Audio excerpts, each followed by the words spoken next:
네. 오늘 토론에 참여하게 돼서, 일단, 감사하게 생각하고요. 방금, 자장님께서 소개해 주신 대로 제가 최근에 정신질환자들의 지난 10년간 자료를 가지고 연구를 한 걸 토대로 오늘 토론을 한번 하도록 하겠습니다. 일단 코로나19 집단 감염으로 대두된 이 정신건강의료 서비스의 전반적인 문제가 논의되고 있는데, 사실 정신건강이 얼마나 중요하고 그 관리가 중요한지는 국제적으로 질병부담연구에서도 상위에 있었지만 향후에는 거의 이제 1위가 될 것이라고 예측할 만큼 굉장히 중요함에도 불구하고 이런 거는 아까 정신질환자의 당사자의 특성, 그리고 가족들의 약간의, 관심이 다른 질환보다는 조금 덜할 수 있었던 것 같고, 그런, 상대적인 관심과 이런 것들에 대한 투자 부족의 결과라고 볼 수 있을 것 같습니다. 그리고 최근 아마 그 건강보험에서 가장 큰 변화는, 보장성 강화인데, 그 보장성 강화 측면에서도 이런 정신건강과 관련된 새로운 급여 서비스의 개발은 정말 논의가 되고 있지 않는 것 같고, 방금 전에 이병철 선생님께서 말씀하신 대로, 다른 환자 목소리가 큰 집단에 대한 보장성 강화는 많이 확대되고 논의되고 있지만 정신건강은 정말 부족하지 않나. 그래서 여러 가지 수가나 급여 확대가 새로운 수가에 대한 개발도 훨씬 많이 필요한 영역이 아닌가 하는 생각을 하게 되었습니다. 그래서 지금 최근 제가 10년 자료를 가지고 연구를 해보면 제가 일단은 좀 부정적인 측면 이전에 연구에서 그나마 많은 노력을 한 결과로 좀 긍정적인 연구 결과를 먼저 말씀드리면, 최근에 사실 정신건강 정책이 강화되고 인식 변화 홍보로 긍정적인 효과가 많이 있었는데, 20대와 그리고 최근에 정신건강복지법이 개정되면서 정신질환자를 쉽게 얘기하면 중증질환자로 제한 하고 있는데, 그런 일반 정신질환으로 인한 의료 이용이 많이 증가했는데 그게 나쁘게 볼 것이 아니라 실질적으로 증가한 것도 있겠지만 상대적인 인식 변화로 외래 이용을 많이 하는 사람들이 많이 늘었다라는 좀 좋은 정책 투입에 대한 결과가 있었다고 해석할 수 있을 것 같고요. 그리고 가장 의미 있게 좀 볼 수 있는 거는 조현병이 가장 재원 기간이 길고 모든 지표에서 사실 안 좋은 질환인데 지난 10년간 변화는 재원 기간이 가장 극적으로 많이 짧아지고 있는 질환이 조현병으로 있었고요. 예를 들어서 다른 중증 질환이 보통 이제 장기 재원이 많기 때문에 보통 이제 평균이 아니라 중위수로 이제 저희가 비교를 하는데 2주 이내 다시 입원한 거를 동일한 입원으로 치더라도 이제 보통 다른 중증 질환은 한 3, 40일 사이에 나타나는데 2008년에는 조현병이 거의 76일로 나타났는데 최근 2018년에는 거의 한 50일 정도까지 떨어지는 아주 좋은 여전히 높지만 조현병이 가장 지난 10년간 좋은 성과를 보인 것 중에 하나고, 특히 이제 의료급여에 있어서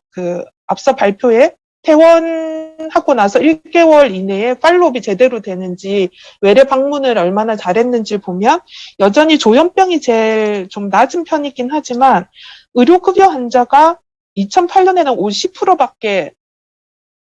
1개월 내 재방문을 하진 않았는데 2019년에는 67.7%까지 올라감으로 인해서 이제 정신건강의 지난 10년을 보면 조현병이 가장 그래도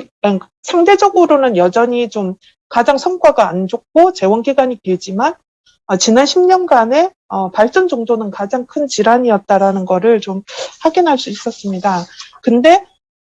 이거는 조금 이제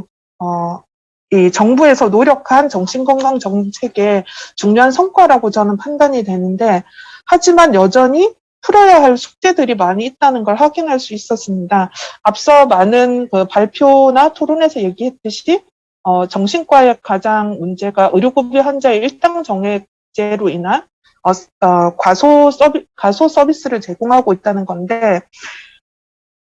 그 정신과 의료급여 이전에 일반 의료와 그러니까 정신과가 아닌 다른 질환 대비 서비스에 대한 격차가 상당히 존재했다는 걸 확인할 수 있었는데 지난 10년간 환자 1인당 총순돈이나 입원원 1일당 진료비 연평균 증가율이 정신과는 약 1, 2%대거든요. 근데 전체 의료비의 다른 질환은 6, 7%대로 증가를 했어요. 그만큼 일반 다른 질환들은 지난 10년간 상당한 진료비를 증가하고 있었지만 거의 정신과 의료급여는 제자리인 걸 알 수 있고요. 이거는 우리가 흔히 의료는 당연히 일당 정액이었고 그 수가 인상이 충분하지 않았기 때문에 낮았을 거라고 생각하지만 건강보험까지 다 포함한 정신과 전체가 급여 인상과 이런 투자가 이루어지지 않았다라는 거를 객관적으로 좀 확인할 수 있었습니다. 그게 가장 큰 문제였고 그 다음에 이제 의료급여와 정신과 내에서도 의료급여와 건강보험의 격차는 있다는 얘기는 많이 들었지만 그 격차가 점점 이제 더 벌어지고 있다라는 거를 확인할 수가 있었는데 그 이유는 의료급여는 일당 정액이고 물론 최근에 외래 약제에 대해서는 행위별 수가로 풀어지긴 했지만 여전히 건강보험 대비 전반적으로 건강보험과 의료급여가 낮지만 그 안에서의 또 격차가 있다라는 거를 알 수가 있고요. 그 다음에 하나는 의료급여 환자들이 또 많은 부분에 있어서 나타나는 게 저희가 이제 그 10년간 데이터를 가지고 나름대로 언제 초발 환자로 발생하는지를 추적을 했는데 그러면 초발되는 나이가 건강보험과 의료급여를 비교해 봤더니 흔히 의학적으로 조현병이나 분열형 망상장애 같은 경우에는 20대의 발병을 주로 하게 되는데 이게 보니까 건강보험 환자는 최근에 20대에 발병하는 율이 높아졌어요. 그게 거의 매일 20대 발병이 가장 비중이 높은데 의료급여는 여전히 50대에 발병이 되고 있는 걸 보면 의료급여 환자의 진단이 건강보험 환자 대비 많이 지연돼서 되고 있다라는 거를 확인할 수 있었습니다. 그 다음에 이제 앞서 말씀드린 대로 정신과 질환 자체의 서비스, 그러니까 진료비 증가도 거의 제자리에 있었다고 말씀드렸는데 더 심각한 거는 아까 윤석준 교수님 발표에서도 나왔고 기선한 교수님한테도 나왔는데 이 아까 그 중증과 만성과 급성의 차이도 없다 이런 얘기 하셨는데 일당 진료비를 비교해 보면 중증 정신질환하고 일반 정신질환자들의 일당 진료비 차이가 거의 발생하지 않고 있습니다. 그렇다는 얘기는 중증이나 일반에 상관없이 서비스 강도가 구분되어 있지 않게 서비스가 되고 있다라는 거고 그 얘기는 급여로 개발된 서비스가 충분하지 않아서 그럴 수도 있고요. 그거는 깊게 봐야겠지만 일단은 질환의 중증도에 따른 진료비 차이가 크지 않다. 그 얘기는 서비스 제공이 충분히 이루어지지 않고 있다라는 거를 알 수가 있습니다. 그래서 이제 지금까지 말씀드린 게 이제 지난 10년간 자료를 가지고 이제 정신과 일반적인 그 안에서 의료급여 환자들의 어떤 문제가 더 있는지 확인할 수 있었고요. 그 다음에 이제 저희가 그 복지부의 정책의 방향이 조기 개입 쪽으로 많이 방향을 틀고 있는데 이번 데이터에서 어떤 걸 봤냐면 처음 중증 질환을 진단받기 이전에 어떤 의료 이용을 하다가 중증으로 들어오는지를 봤더니 물론 정신의료기관에 가는 사람도 있지만 한 20%는 일반 의료기관에 가서 정신과 치료를 받고 있는 일반 의료기관이라고 하면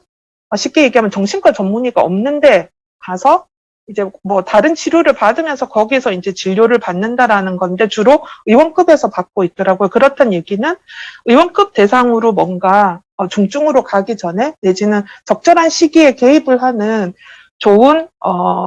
메커니즘이 될 수 있겠다 해서 그래서 그런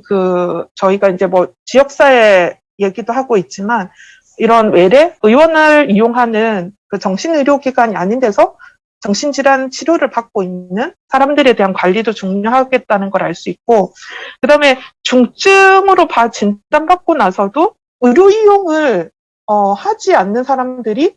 급격히 1년이 지나면 한 50% 줄고 그다음 막 30% 주는 것처럼, 그런 사람들이 이제 데이터의 한계로 보지 못했지만 의료기관에 의료 이용을 하는 게 아니라 시설이나 어디에 이제 방치되어 있을 확률이 높은 거죠. 그래서 그런 사람들의 관리, 그래서 지역사회 관리, 지역사회 정신보건이 그만큼 중요하다라는 걸 확인할 수 있었고요. 그리고 이제 코로나19가 되면서 오늘 주제가 정신과긴 하지만 가장 큰 이슈가 아마 공공병원을 늘리자라는 얘기가 되고 있는데, 사실 지역에 이제 그 지역 거점 공공병원을 확충하자라는 얘기가 나오는데, 그러면 지역병원 공공병원을 어떻게 활용할 것인가, 거기에 필수 의료라고 해서 여러 가지 영역들을 얘기하고 있지만 사실 그중에 저는 정신병원도 포함이 돼야 된다고 생각이 드는데, 쉽게 지방의료원을 정신병원으로 만들자라는 얘기는 아니고요. 지역 내 적어도 단기 입원이라도 할 수 있는 입원 병상을 지방의료원에서는 만들면 좋지 않을까. 그러면 인프라가 어차피 전체 병상을 정신병상으로 두는 정신병원은 되긴 힘들지만 지방의료원 내에 단기 입원이 가능한 정신과 병동, 아까 그 기선한 교수님께서도 좋은 급성기 병상들이 많이 없어지고 있다라는 얘기를 하는데, 지방의료원의 인프라가 확대해서 거기에 그런 그 단기 입원 위주의 좋은 병상을, 급성기 치료 병상을 지방의료원에 두는 것도 지방의료 확충과 좀 논리가 맞지 않을까 하는 생각을 했고요. 그리고 제가 마지막으로 이 정신건강 연구를 하면서, 그리고 계속 환자 중심의 서비스를 하기 위한 조건들이 뭘까, 조금 추상적이긴 하는데 제가 마지막으로 3단어를 얘기하고 싶은데요. 적절한 시기에, 적절한 곳에서 적절한 치료를 하는 게 가장 필요할 것 같습니다. 그래서 정신과는 특히 조기 개입이 안 되고 늦게 진단받고 부적절한 곳에서 치료받고 언더 서비스가 되고 있는 게 정신 영역이 정말 심하기 때문에 그런 부분에 있어서 right time, right place, right care라고 제가 영어로 적어왔는데, 이게 이제 제가 한국말로 하는 게 더 쉽게 다가갈 것 같아서, 그래서 저는 마지막으로 환자 중심으로 적절한 시기에 적절한 장소, 그게 의료기관이 될 수도 있고 시설이 될 수도 있고 집이 될 수 있고, 거기에 거의 환자에 맞는 적절한 치료를 하는 방향으로 모든 제조들이 이제 수렴해야 되지 않나 하는 거를 마지막으로 말씀드리고 싶습니다. 이상입니다.